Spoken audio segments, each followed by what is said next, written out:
श्री दक्षेश्वर भगवान की जय। श्री केतुमालेश्वर भगवान की जय।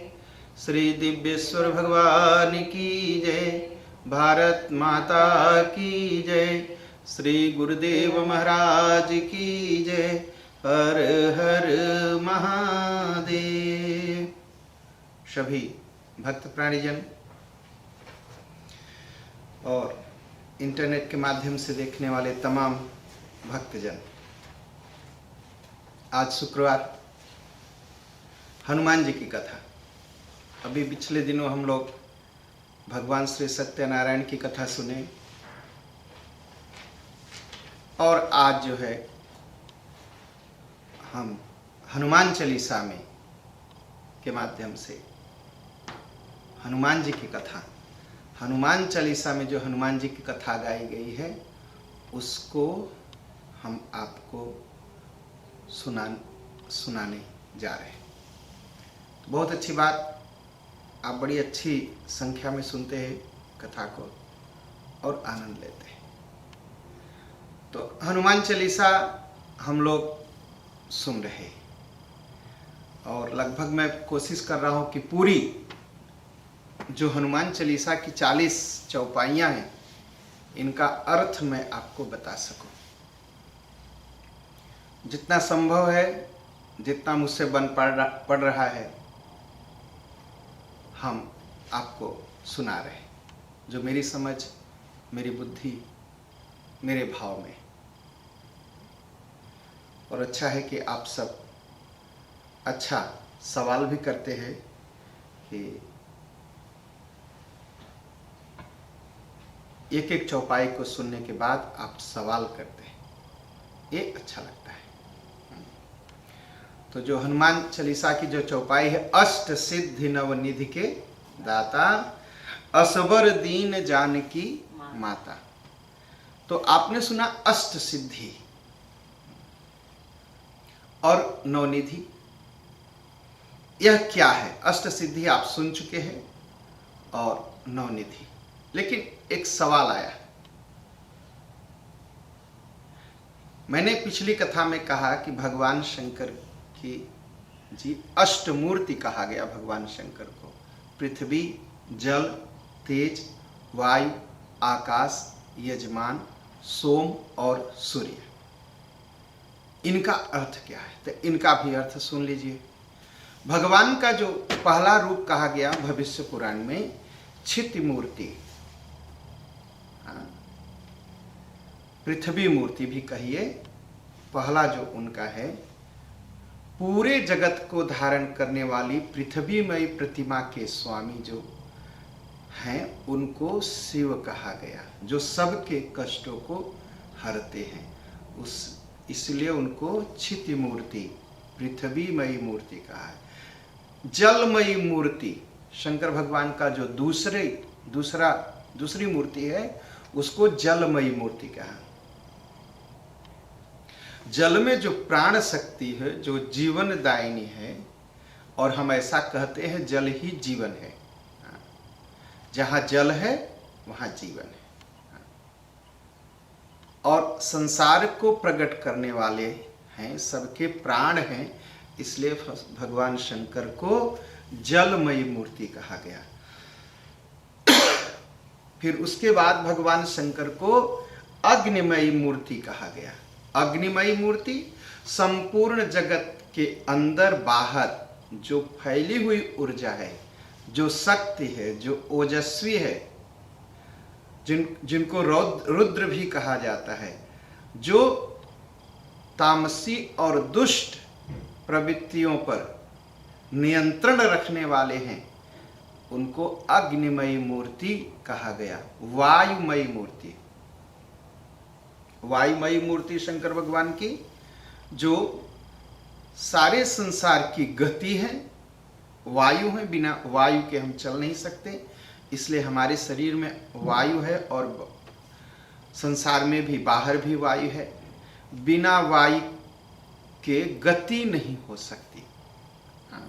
यह गति देते हैं, पालन करते हैं, पोषण करते हैं, इसलिए इनको जो है वायुमयी मूर्ति कहा गया।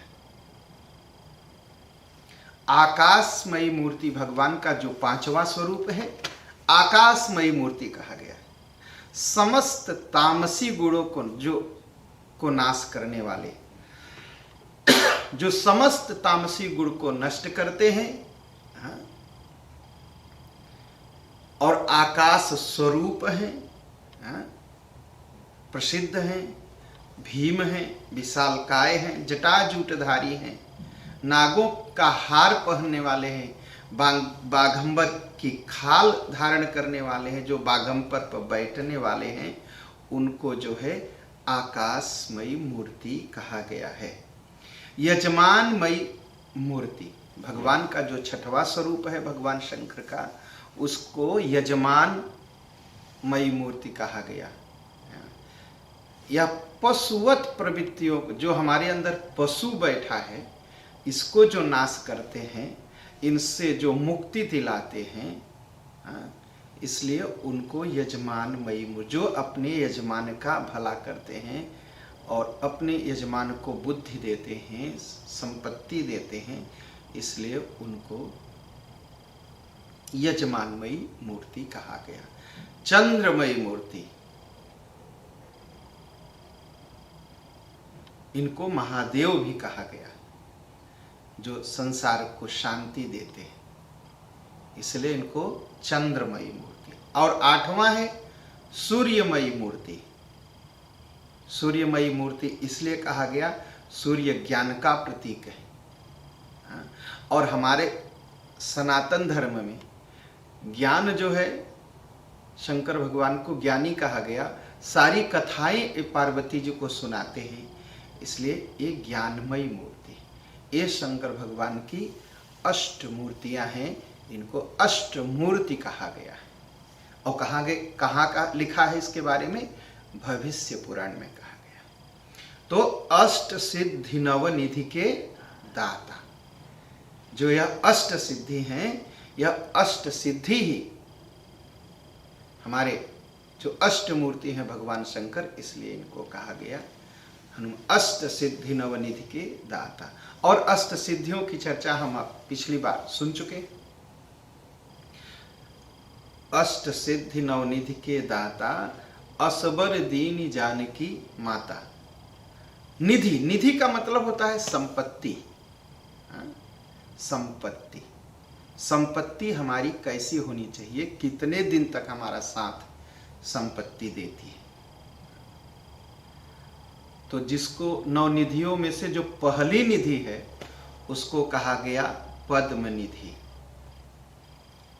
पद्म निधि से संपन्न व्यक्ति, जिसके अंदर पद्म निधि होती है, वह बहुत ही सद्गुणी होता है, और उसकी कमाई गई संपदा भी सात्विक होती है। बड़े ही नियम, बड़े ही धार्मिक तरीके से, बड़े ही सात्विक स्वभाव से वह व्यक्ति धन कमाता है, और ऐसे व्यक्ति का धन पीढ़ी दर पीढ़ी चलता रहता है। वह दान करता है, धर्म की सेवा करता है, भगवान की सेवा के लिए दान करता है, और ऐसे लोगों का धन पीढ़ी दर पीढ़ी चलता है। तो पद्मनिधि, उसके बाद आया महापद्मनिधि। यह जो पद्मनिधि है, महापद्मनिधि, यह भी महापद्मनिधि भी पद्मनिधि के तरह ही है। सात्विक है, लेकिन थोड़ा सा कहीं न कहीं रजस इसमें लगा रहता है, इसलिए महा नाम दिया गया। और यह व्यक्ति अपना धन दान करता है, और दान में थोड़ा सा दिखावा होता है इसके। ऐसे व्यक्ति बहुत ही सुखी होते हैं, संपन्न होते हैं, और ऐसे व्यक्ति का धन 7 पीढ़ी तक सुख पाती है, सुख देती है। ऐसे व्यक्ति से कमाया हुआ जो व्यक्ति इस तरह धन कमाता है, वह अपनी 7 पीढ़ियों को वह धन देता है। 7 पीढ़ियां उसी धन से चलती हैं। तीसरा है नील निधि।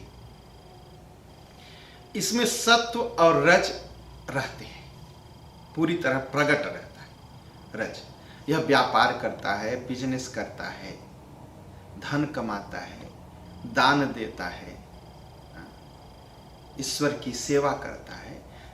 नील निधि वाला व्यक्ति जो धन कमाता है, उस धन से 3 पीढ़ियां सुखी रहती है। चौथी निधि है मुकुंद निधि। यह राजसी स्वभाव वाला धन है।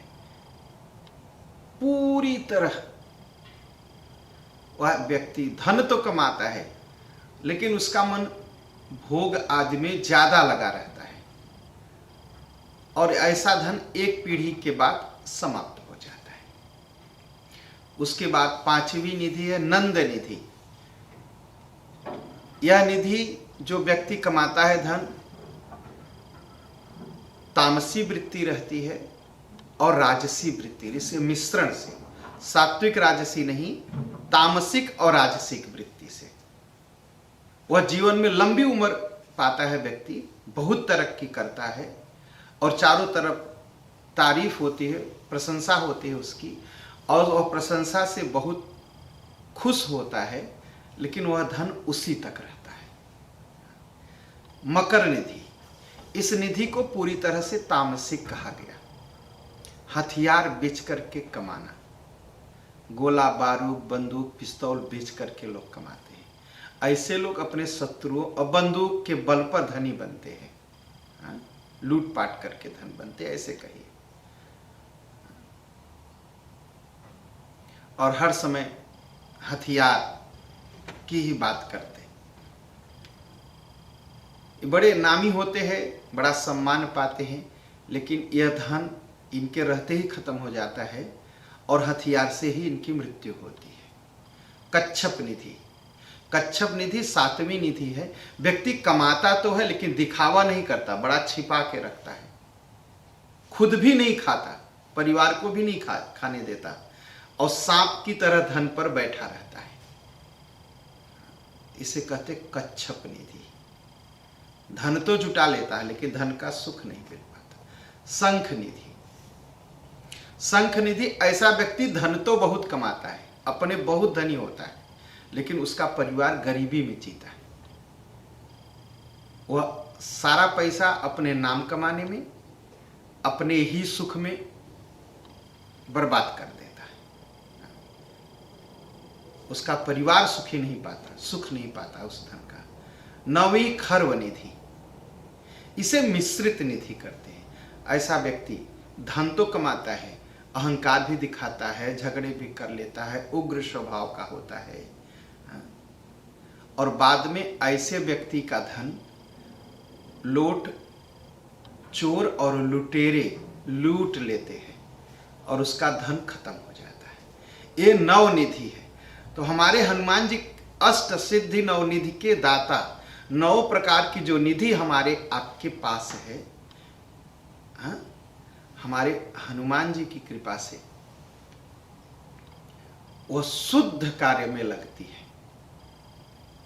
भगवान की सेवा में लगती है।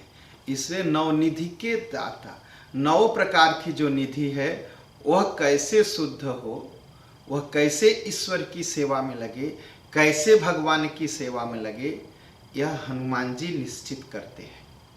इसलिए अष्ट सिद्धि 9 निधि के दाता, असबर दीन जानकी माता। अच्छा, 9 निधियां और भी हैं। जीवन की 3 दशा होती है, आत्मिक, बौद्धिक और सांसारिक। ये 3 दशा कही गई है। हाँ? और आत्मिक क्षेत्र की, बौद्धिक क्षेत्र की और सांसारिक क्षेत्र की, इनकी भी 3 अलग अलग ग्रुप हैं। जो आत्मिक क्षेत्र की निधि है उसे कहा गया विवेक। सही क्या है, गलत क्या है, इसका विवेक होता है, और मन की पवित्रता रहती है और मन में शांति रहती है। इसे कहा गया आत्मिक क्षेत्र की निधि। और सांसारिक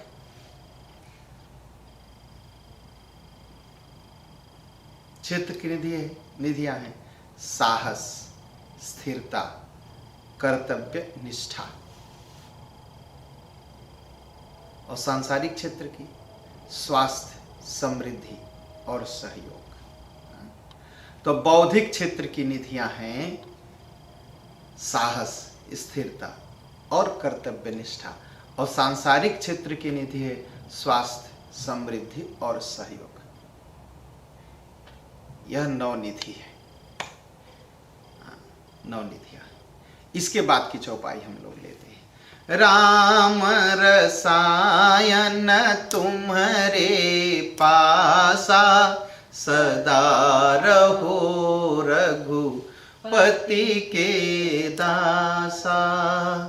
राम रसायन तुम्हारे पासा, सदा रहो रघुपति के दासा।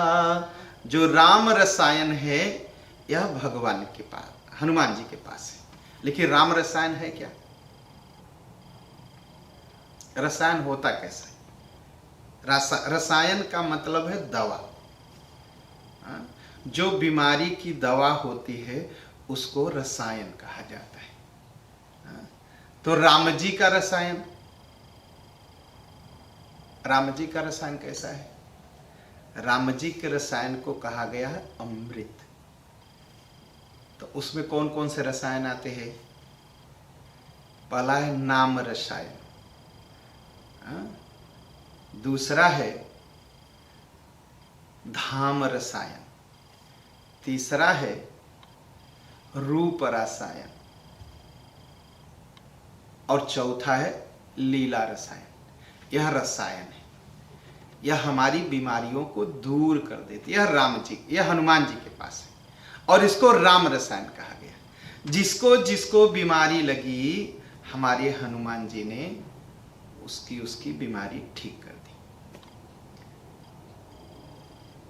तो कैसे ठीक की? अब सोचिए, सीता मैया, सुंदरकांड अगर आप पढ़ते हैं तो सीता मैया की बीमारी क्या थी?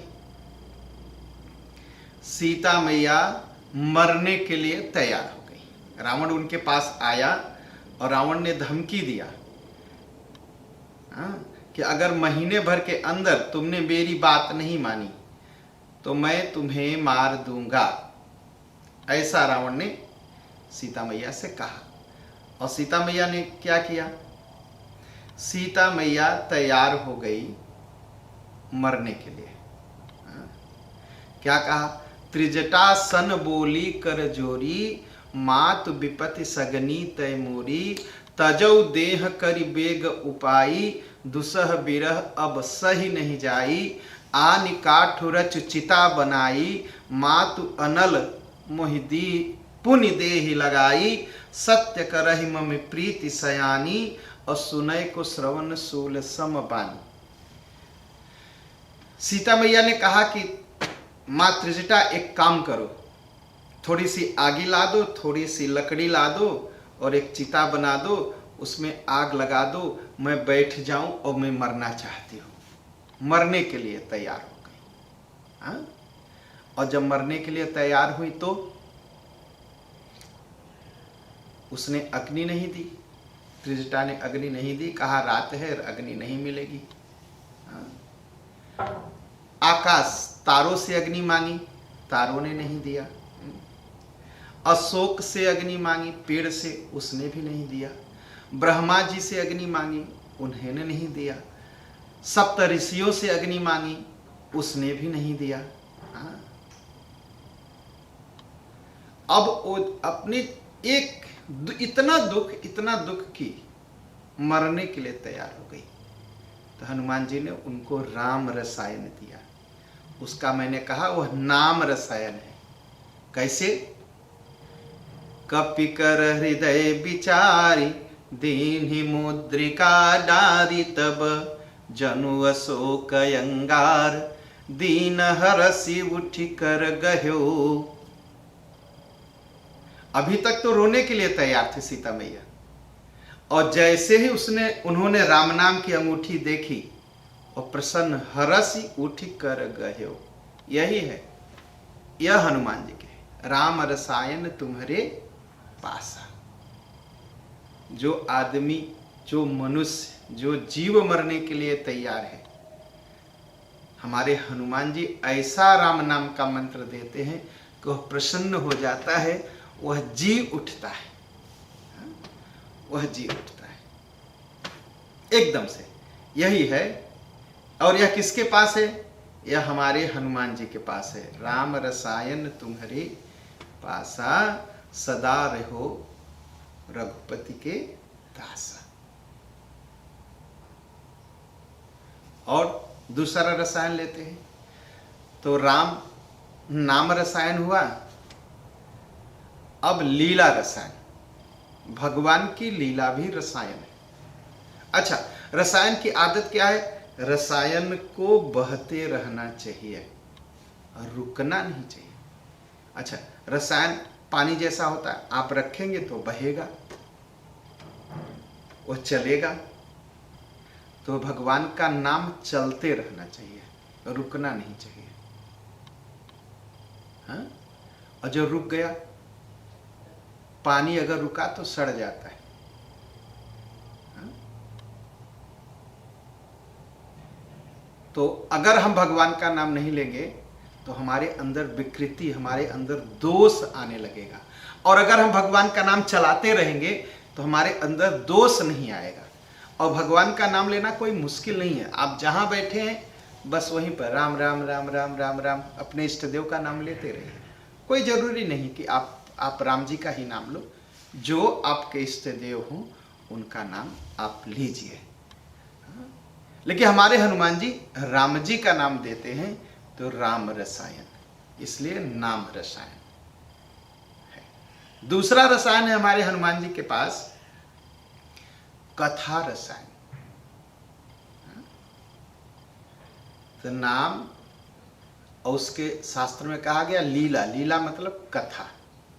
अच्छा, जिसको भी कथा समझ में नहीं आती या जो भी दुखी व्यक्ति है, हनुमान जी उसको कथा सुनाने लगते हैं। सीता जी को सुनाए, रामचंद्र गुण बरनय लागा, सुनत ही सीता कर दुख भागा। सीता मैया प्रसन्न हो गई और जो उनके अंदर दिल में दुख था वो बाहर खड़ा था।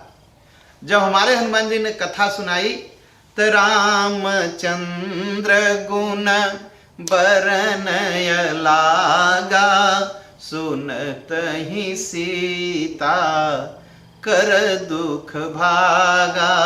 दुख जो बाहर खड़ा था वह सीता जी के सामने से भाग गया। तो सोचिए, यह है लीला रसायन, भगवान की लीला का रसायन। सब दुख भाग जाएगा और भगवान में प्रेम हो जाएगा अगर कथा सुनेंगे। और जब तक कथा नहीं सुनेंगे,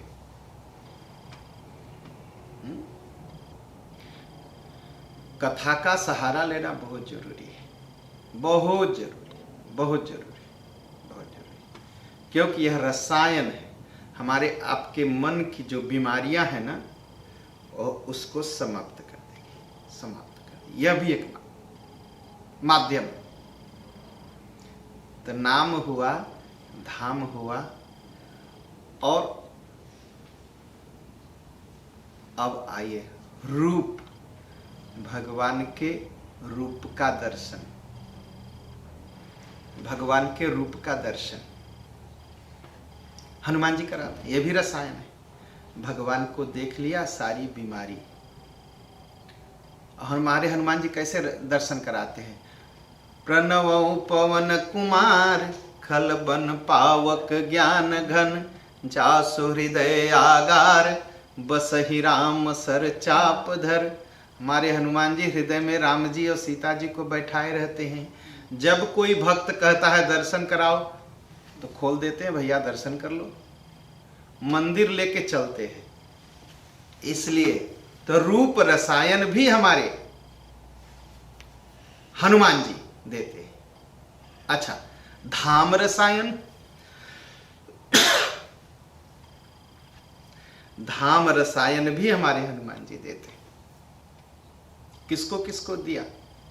विभीषण को दिया, भगवान के पास बुला करके तीर्थ यात्रा करा दी।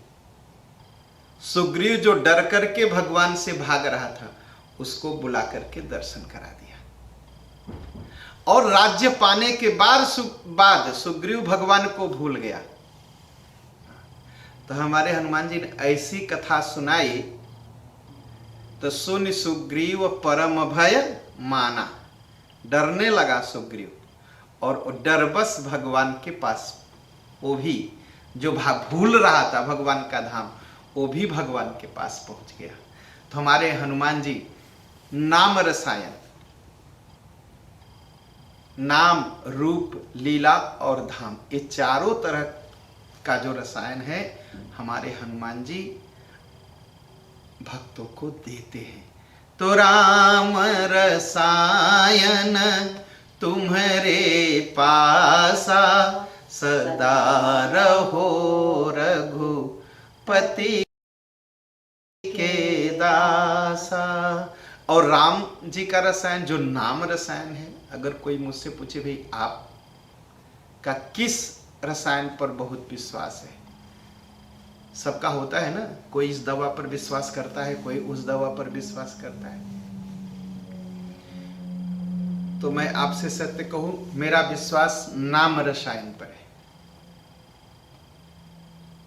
बता दूं क्यों? आप जानते होंगे एक कथा अहल्या की। अहल्या की कथा में भगवान, अहल्या से गलती हुई, भूल हुई और उसे श्राप मिला। अहल्या को श्राप मिला कि जाओ, और कैसा श्राप मिला कि जाओ तुम पत्थर हो जाओ। पत्थर न चल सकता है? पत्थर कभी चल सकता है? नहीं, पत्थर चल नहीं सकता। पत्थर के सिर पर अगर कौआ बैठे तो पत्थर हाथ उठा के भगा भी नहीं सकता। हाँ? पत्थर अगर कहीं दर्शन करना चाहे तो पत्थर दर्शन भी नहीं कर सकता। हाँ? पत्थर अगर कहीं सोचे कि चल के कथा ही सुन लूं, तो चल करके जा भी नहीं सकता, कथा भी नहीं सुन सकता। बस एक जगह जड़ बन करके बैठ गई अहल्या। अहल्या को यह श्राप मिला, और इंद्र को श्राप मिला, जाओ तुम्हारे शरीर में 1000 छेद हो जाए। कभी कभी लोग सवाल करते हैं कि अहल्या को तो पत्थर होने का श्राप दिया, लेकिन इंद्र को क्यों कम श्राप दिया? इंद्र को भी तो श्राप मिल सकता था कि पत्थर हो जाओ।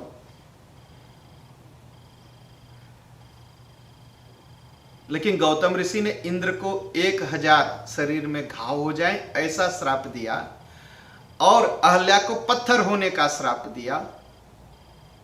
तो लोग कहते हैं कि अहल्या को ज्यादा श्राप दिया और इंद्र को कम, जबकि दोनों की गलती बराबर थी। तो कहते हैं हाँ, इंद्र बड़ा था, राजा था, इसलिए ऐसा किया। ऐसा नहीं, इंद्र को बड़ा श्राप मिला, अहल्या को कम श्राप मिला। सबसे बड़ा श्राप क्या है? धन चला जाए वो श्राप नहीं है, परिवार नष्ट हो जाए वो भी श्राप नहीं। जीवन का सबसे बड़ा श्राप है कि भगवान न मिले, मनुष्य का जीवन मिले और भगवान न मिले। तो इंद्र को श्राप मिला, जाओ तुम्हारे शरीर में 1000 छिद्र हो जाए। और भगवान किसको पसंद करते हैं और किसको नहीं पसंद करते? भगवान ने कहा मैं उसको पसंद करता हूं जिसके पास छिद्र नहीं है, और जिसके पास छिद्र है, एक भी छिद्र है, मैं उसे पसंद नहीं करता। मोह कपट छल छिद्र न भाव। छिद्र मतलब घाव। और इंद्र को कितना था? 1000। वो कैसे भगवान का प्रेमी बन सकता है? भगवान उससे कैसे मिल सकते? कभी नहीं मिल सकते। उसको इतना बड़ा श्राप मिला और अहल्या को श्राप मिला, जाओ पत्थर बन जाओ। अब सोचिए, अहल्या चल करके तीर्थ नहीं जा सकती, चल करके भगवान के मंदिर भी नहीं जा सकती कि रूप का दर्शन कर ले, चल करके तीर्थ नहीं जा सकती कि धाम में जा सके, और चल करके कहीं संत महात्मा की कथा में नहीं जा सकती, वो भी नहीं जा हो सकता। तो तीन रसायन उसे नहीं मिल सकते। हाँ, तो एक ही रसायन उसके पास बचा था, नाम रसायन। और भगवान ने देखा और गुरु जी से पूछ लिया कि यह कौन है? गुरु जी ने कह दिया, यह अहल्या है। गौतम नारी श्राप बस उपल देह धरि धीर, चरण कमल रज चाहती, कृपा करहु रघुबीर। वो क्या करते थे? खड़े हो बैठ करके या खड़े हो करके पत्थर बनी हुई बस राम राम राम राम करते थे। और इस राम राम जपने का उसे फल क्या मिला? उसे फल यह मिला कि कथा सुनने को मिल गई। हाँ? कथा क्या है? कथा है जब हम भगवान की कथा सुनते हैं तो कथा है। और कभी कभी भगवान हम भक्तों की भी कथा सुनते हैं, ये भी कथा है। जब हम कभी कभी हम भगवान की कथा सुनते हैं और कभी कभी भगवान अपने भक्तों की कथा सुनते हैं। और कथा किससे सुना? अहल्या का। और कथा भी किसे कहते हैं? जिसमें या तो भगवान की चर्चा हो या भक्तों की चर्चा हो। तो इस कथा में क्या हुआ? गुरुदेव ने अहल्या की कथा को सुनाया। गौतम नारी श्राप बस उपल देह धरि धीर, चरण कमल रज चाहती, कृपा करहु रघुबीर। भगवान जजमान बने, गुरुदेव कथा सुनाने वाले बने, और कथा किसकी हुई? अहल्या की। तो सोचिए, अहल्या को लीला का फल मिल गया। किसके माध्यम से मिला? कौन सा आधार मिला उसको? नाम रसायन। नाम रसायन से लीला सुनने को मिल गई।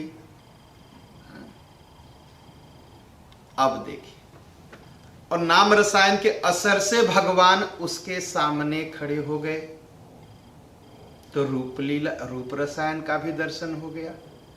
और भगवान चल करके उसके पास आ गए तो धाम रसायन भी मिल गया। और जब धाम रसायन मिला तो क्या हुआ? अति प्रेमय धीरा पुलक शरीरा, मुख नहीं आवई बचन कही, अतिशय बड़ भागी चरणन लागी, जुगल नयन जलधार बही। फिर क्या किया? अति निर्मल बानी स्तुति ठानी, ज्ञान गम्य जय रघुराई। फिर वह अपने मुंह से भगवान की लीला खुद भी कहने लगी। तो यह जो नाम रसायन है, इसका नाम, इसकी दवा, यह नाम ही दवा है। रसायन यह हनुमान जी देते हैं, और जब हनुमान जी दे तो इसका खूब आनंद लीजिए, जपते रहिए। और जब जपेंगे तो भगवान की लीला भी सुनने को मिल जाएगी, भगवान के धाम जाने का भी फल मिल जाएगा, और भगवान के रूप का दर्शन भी हो जाएगा। तो यह किसके पास है? हनुमान जी के पास। तो राम रसायन तुम्हारे पासा, सदा रहो रघुपति के दासा। यह जो है 4 रसायन में से एक रसायन कोई भी आप ले लीजिए, मेरा विश्वास नाम रसायन में है, आप कोई भी रसायन ले लीजिए, हमारा आपका जीवन सफल हो जाएगा, जीवन सफल हो जाएगा। अच्छा, एक रसायन और सबसे बड़ा है, रामचरितमानस का रसायन। रामचरितमानस की चौपाई खूब गाइए, खूब गाइए, खूब गाइए, खूब गाइए। जासु नाम सुमिरत एक बारा, उतरहि नर भव सिंधु अपारा। जासु नाम सुमिरत एक बारा, उतरहि नर भव सिंधु अपारा। देखिए, इस संसार सागर से पार जाना बहुत मुश्किल है। पूरा जीवन बीत जाता है, अब दुख से दूर होंगे, अब दुख से दूर होंगे, अब दुख से दूर होंगे, बस चलते रहते हैं, चलते रहते हैं। हम एक तैयारी करते हैं, बिस्तर बिछाते हैं, अब सो लेंगे, अब सो लेंगे, लेकिन सोते कभी नहीं। जीवन में कोशिश रहती है, अब आराम मिलेगा, अब आराम मिलेगा, अब आराम मिलेगा, लेकिन आराम मिलता नहीं। और इन सारे दुखों से पार जाने का बस एक ही रास्ता है, एक ही, भगवान का नाम लेना, भगवान का नाम लेना। हाँ? इसलिए हनुमान जी जब जाते हैं, तब जब हनुमान जी का कोई नाम पूछता है ना, तो भगवान हमारे हनुमान जी अपना नाम नहीं बताते, राम जी का नाम बताते। तब हनुमंत कही सब राम कथा निज नाम। कहा मेरे नाम में क्या है, हम नाम के पीछे बड़ा भागते हैं ना, मेरा नाम हो जाए, मुझे लोग जान जाए। और सच्चाई क्या है मैं बताऊं, शरीर छोड़ने के 20 बरस बाद कोई जानता नहीं। दुनिया की बात तो छोड़ दीजिए, बच्चे तक फोटो रखते हैं, क्लाइन केंद्र उठा के फेंक देते हैं। और कैसे फेंकते हैं, बेकार की चीज मान के फेंक देते हैं। यही होता है। होंगे भाग्यशाली, किसी के क्लाइन केंद्र रखते होंगे, लेकिन पूछिए तो नाम नहीं जानते। 2 पीढ़ी के बाद हमारा आपका नाम नहीं लोग जानेंगे, कितना भी कोशिश कर लीजिए। और कौन नहीं, हमारे आपके खून नहीं जानेंगे। तो वो सूरीनाम फोन करेंगे तो काका को फोन करेंगे, दादा को फोन करेंगे, दादा के बच्चों को फोन करेंगे। बहुत नाम के पीछे मत भागिए, अपने नाम के पीछे। अगर भागना है तो भगवान के नाम के पीछे भागिए। और अगर भगवान के नाम के पीछे भागेंगे ना, राम का उल्टा क्या है, मरा। जो राम से उल्टा चलेगा वो मरेगा, और जो राम से सीधे चलेगा ना, वह अमर हो जाएगा। तो राम से उल्टा मतलब सनातन धर्म के उल्टा। सनातन धर्म के नियम से अगर उल्टा चलेंगे तो मरा समझो हमको, आपको। सनातन धर्म ही एक ऐसा है जो अपने बच्चों को सिखाता है, कम से कम 3 पीढ़ी का नाम तो याद रखो। और कोई सिखाने वाला है नहीं। तो जो सनातन धर्म के नियम का पालन करेगा वह राम राम जपेगा, और जो राम जी से उल्टा चलेगा, सनातन धर्म से उल्टा चलेगा, वो मरा मरा है, बस मरा है। तो इसीलिए क्यों अपने नाम के पीछे हम भागे भाई। तो हनुमान जी से पूछा विभीषण ने, आपका नाम? तब हनुमंत कही सब राम कथा निज नाम। विभीषण का आप अपना नाम नहीं बताते, आपका नाम क्या है? कहा मेरा नाम। कहा प्रात ले जो नाम हमारा, ता दिन ते ही नहीं मिलये आहारा। कहा हमारा नाम लेकर के क्या करोगे? कहा क्यों? कहा अगर मेरा नाम बता दूं और सुबह सुबह कहीं मेरा नाम ले लिए तो तो जानते क्या होगा, भोजन से भेंट नहीं होगी। और भगवान का नाम लोगे तो भगवान से भेंट हो जाएगी, भोजन से भी भेंट हो जाएगी। हाँ?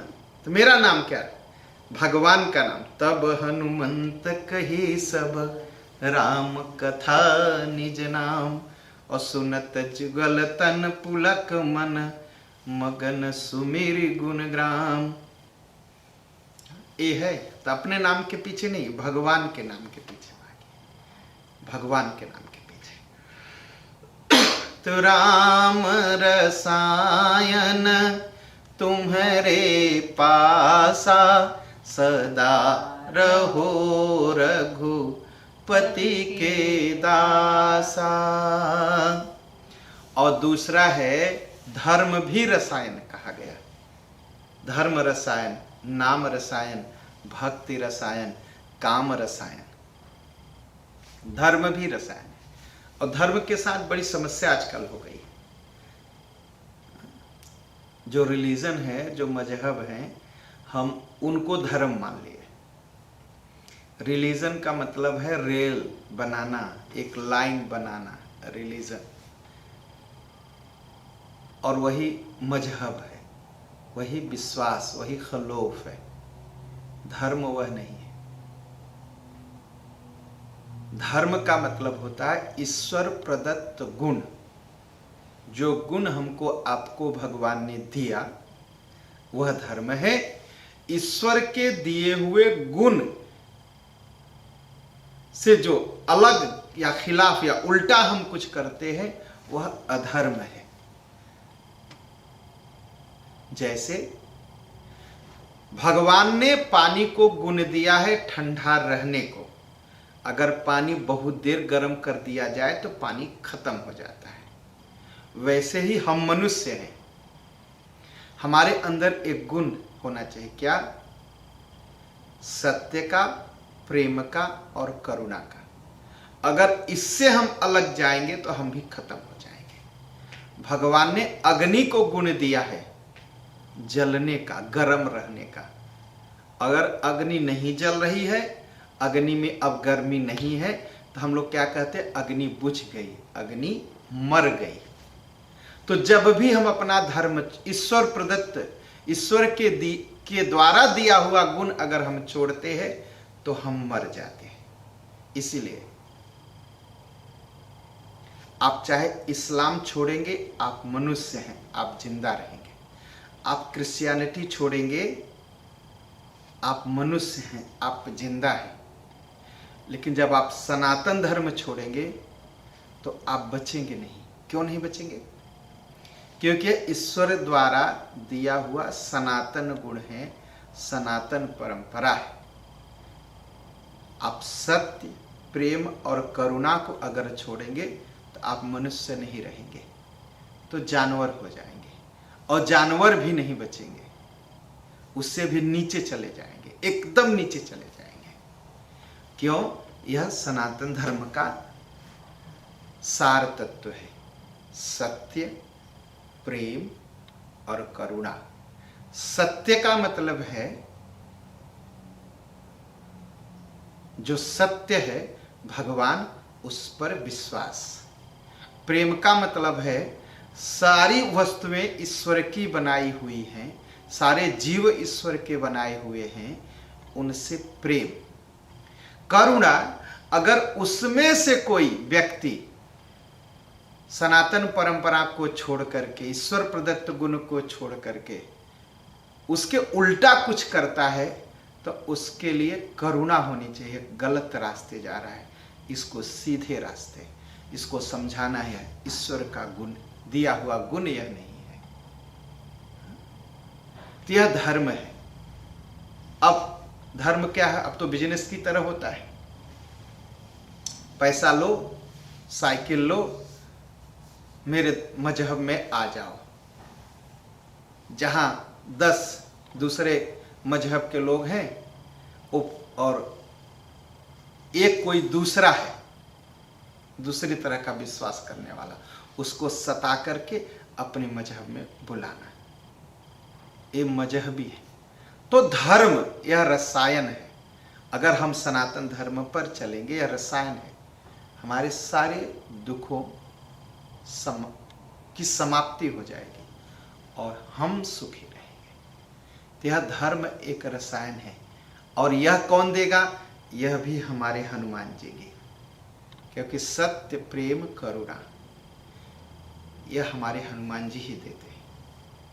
तो राम रसायन तुम्हारे पासा, सदा रहो रघुपति के दासा। और दूसरा आपको बताया नाम रसायन, और तीसरा है भक्ति रसायन। हमारे हनुमान जी भक्ति कैसे, तमाम उदाहरण होंगे, आपको हम सुना सकते हैं, लेकिन एक उदाहरण सुंदरकांड में है। हमारे हनुमान जी जा रहे थे, लंका प्रवेश कर रहे थे। मसक समान रूप कपिधरी, और लंका ही चले सुमेरी नरहरि। बहुत छोटा रूप धारण किया, मच्छर के समान हो गए और लंका में प्रवेश कर रहे थे। लंकिनी खड़ी हो गई। लंकिनी ने क्या कहा? लंकिनी कहा, रे चोरी से कहाँ जा रहे हो? कहा क्यों? हनुमान जी रुक गए। कहा क्यों? कहा मुझे मेरा आहार ही वह होता है जो चोर होता है। हनुमान जी ने कहा बहुत बढ़िया, तुम चोर को ही खाती हो? कहा हाँ। तो कहा तो मुझे तो तुम्हें अधिकार नहीं है, मैं तो चोर नहीं हूं। कहा नहीं नहीं तुम चोर हो। हनुमान जी ने कहा चोर तो वो है जो दूसरे की पत्नी चुराया है, उसको तो तुमने खाया नहीं, अब मुझे खाने दौड़ी हो। मैं तो उसकी चोरी का पता करने जा रहा हूं, को चुरा करके रखा कहां है। कहा नहीं नहीं मैं तुम्हें खाऊंगी। हनुमान जी ने क्या कहा? मुठिका एक महाकपिहनी, और रुधिर बमत धरनी धन मनी। एक घूसा हनुमान जी ने मारा, उसके मुंह से निकला और वो धरती पर गिर गई। और जब गिर गई लंकिनी, तो पुनि संभारी उठी सो लंका, उठ गई और हाथ जोड़ के खड़ी हो गई। कहा बस बस अब मुझे ज्ञान हो गया। वाह, कैसे हनुमान जी मार करके भी भक्ति पैदा कर देते, समझा करके, कथा सुना करके, नामदान दे करके, गुरु मंत्र दे करके हमारे हनुमान जी तो भक्ति पैदा करते हैं। जिसको मारते हैं वो भी भक्त बन जाता है।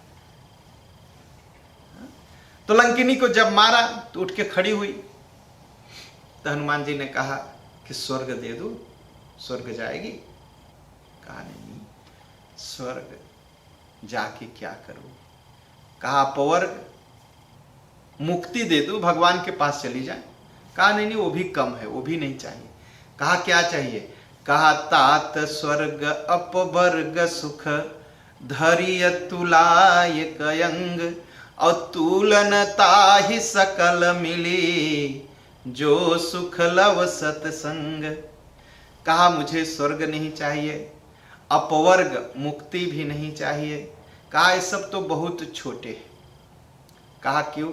कहा ये सत्संग की बराबरी नहीं कर सकते। कहा सत्संग की बराबरी क्यों नहीं कर सकते? कहा इसलिए नहीं कर सकते कि सत्संग से भक्ति और भगवान दोनों मिलते हैं। तो ऐसा करिए, मुझे सत्संग दीजिए। हनुमान जी ने कहा ठीक है, तुम मुझे रास्ता बता दो और मैं सीता जी का पता लगा के राम जी के पास जाऊंगा और राम जी को लाऊंगा। राम जी रावण को मारेंगे, फिर सत्संग ही सत्संग होगा। तो हमारे हनुमान जी कथा सुना करके तो भक्ति देते हैं, राम नाम सुना करके तो भक्ति देते हैं, कभी कभी मार करके भी भक्ति का रसायन हमारे आपके जीवन में दे देते हैं। तो राम रसायन तुम्हारे पासा, सदा रहो रघुपति के दासा। यह धर्म रसायन है। और काम रसायन, काम रसायन कैसा होना चाहिए? किसी चीज की कामना नहीं। भरत जी से पूछा गया आपको कौन सा रसायन चाहिए? धर्म रसायन, अर्थ रसायन, काम रसायन, कौन सा? कहा एक रसायन चाहिए। कहा अर्थ न धर्म न काम रुचि, यह गति न चहु निर्वाण, जन्म जन्म रति राम पद, यह वरदान नयान। भगवान के पैरों में रति चाहिए, इसे कहा गया पद रसायन। भगवान के पैरों का रस चाहिए, अर्थ नहीं चाहिए। कहा अर्थ, एक अर्थ मेरी माँ ने चाहा कि मैं राजा बन जाऊं, वो महारानी बन जाए। जानते क्या क्या हुआ? पिताजी मर गए, माताएं विधवा हो गई, राम लक्ष्मण सीता जंगल को चले गए, पूरी अयोध्या दुखी हो गई। अर्थ नहीं चाहिए। कहा धर्म, कहा धर्म, मेरे पिताजी बड़े धार्मिक थे। कहा वो कैसे? कहा धर्म न दूसरे सत्य समाना, बड़ा सत्य बोलते थे। ऐसा सत्य बोले कि सत्यनारायण भगवान श्री राम जंगल चले गए। कहा ऐसा धर्म भी नहीं चाहिए। कहा काम, कहा मेरे पिताजी 3 विवाह किए थे, अगर न किए होते तो ये भी न होता, राम जी जंगल को न जाते। कहा वो भी नहीं चाहिए। कहा मोक्ष, कहा मोक्ष क्या करूँगा? मोक्ष भी नहीं चाहिए, मोक्ष से भगवान नहीं मिलते। कहा क्या चाहिए? कहा जन्म जन्म रति राम पद, राम जी के पद में भक्ति चाहिए, वही रसायन है, वही रसायन है। तो भगवान मिल जाए हमको जीवन में, वह रसायन है। तो भगवान कैसे मिलेंगे? राम नाम जपने से मिलेंगे, धर्म पर चलने से मिलेंगे, तीर्थ यात्रा करने से मिल। अब आप सवाल करेंगे भैया हालैंड में कौन तीर्थ है? जितने हालैंड के मंदिर है सभी यही तीर्थ है, सब मंदिरों में चाहिए। अब आप कहेंगे भैया कोरोना है, आप नियम का पालन करके मंदिर में जाइए। कल से नवरात्रि शुरू हो जाएगी, नवरात्र में 9 दिन दक्षेश्वर धाम और केतुमालेश्वर धाम ख्रोनिंगन का मंदिर खुला हुआ है। हाँ? आप वेबसाइट पर देख सकते हैं, आप पूरी नवरात्रि जा सकते हैं, 9 दिन जा सकते हैं, कोई रुकावट नहीं है। लेकिन हाँ, जाने से पहले एक बार फोन करिएगा, जो नियम है उसका पूरा पालन करना है, पूरा पालन।